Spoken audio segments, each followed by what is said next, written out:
இந்த வக்ஃப் சட்ட திருத்த மசோதா 2025ங்கிறது மக்களவையில நிறைவேற்றப்பட்டிருக்கு அப்படின்னு சொல்லிட்டு இப்ப பாத்தீங்கன்னா இந்த மசோதா 2 அவைகள்லயுமே நிறைவேற்றிட்டாங்க. மக்களவையில நிறைவேற்றிட்டாங்க, மாநிலங்களவை. சோ நாடாளுமன்றத்துல 2 அவை இருக்கு, மக்களவை மாநிலங்களவை 2 அவையிலுமே இப்போ நிறைவேற்றிட்டாங்க. இந்த வக்ஃப் சட்ட திருத்த மசோதா 2025 அப்படிங்கிறது வக்ஃப் சட்டம் 1995 திருத்தம் மேற்கொள்ளும் வகையில தான் இப்போ நிறைவேற்றப்பட்டிருக்கு. சோ இந்த வக்ஃப் சொத்துனா என்ன அப்படின்னு கேட்டீங்கன்னா, இஸ்லாத்தை பின்பற்றவங்க முஸ்லிம்கள் பாத்தீங்கன்னா முஸ்லிம்களுடைய தொண்டு பணிக்காக அவங்களுடைய நிலங்களை வந்து நன்கொடையாக வழங்குவாங்க. சோ அதுதான் வந்து வக்ஃப் சொத்து. நன்கொடையாக வழங்கப்பட்ட அந்த நிலத்தை தான் நம்ம என்ன சொல்றோம், வக்ஃப் சொத்து அப்படின்னு சொல்றோம். இந்த வக்ஃப் சொத்துக்களை, வக்ஃப் நிலங்களை நிர்வகிக்கிறதுக்கான வேலையை பார்க்கறதா வக்ஃப் வாரியங்கள் அப்படிங்கிறது. ஸோ இந்த வக்ஃப் வாரியங்களுடைய செயல்பாட்டில் வந்து ஒரு வெளிப்படைத்தன்மையை கொண்டு வருது. இந்த நிலங்களை வந்து நிர்வகிக்கிறதுக்காக இப்போ இந்த வக்ஃப் சட்ட திருத்த மசோதா 2025 கொண்டு வரப்பட்டு 2 அவைகள்லையுமே நிறைவேற்றிருக்காங்க.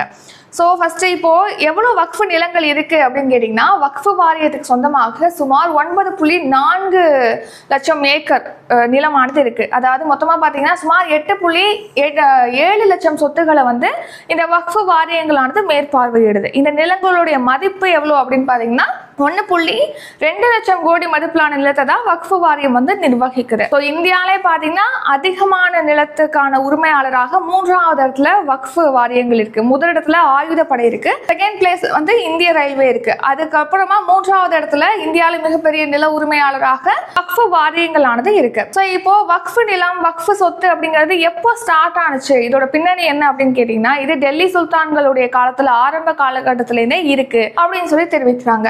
ஸோ டெல்லி சுல்தான்களுடைய ஆரம்ப காலத்திலிருந்தே இருக்கு.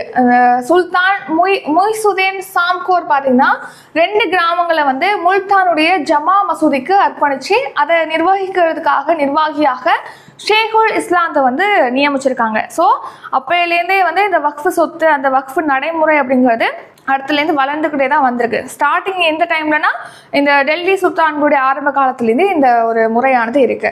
ஸோ அதுக்கப்புறம் பார்த்தீங்கன்னா இந்த பிரிட்டிஷ் பார்த்தீங்கன்னா இந்த வக்ஃப் முறையை பார்த்தீங்கன்னா விமர்சிச்சு பிரிவி கவுன்சில் வந்து இந்த வக்ஃப் முறையானது செல்லாது அப்படின்னு சொல்லிட்டு அறிவிச்சிருப்பாங்க.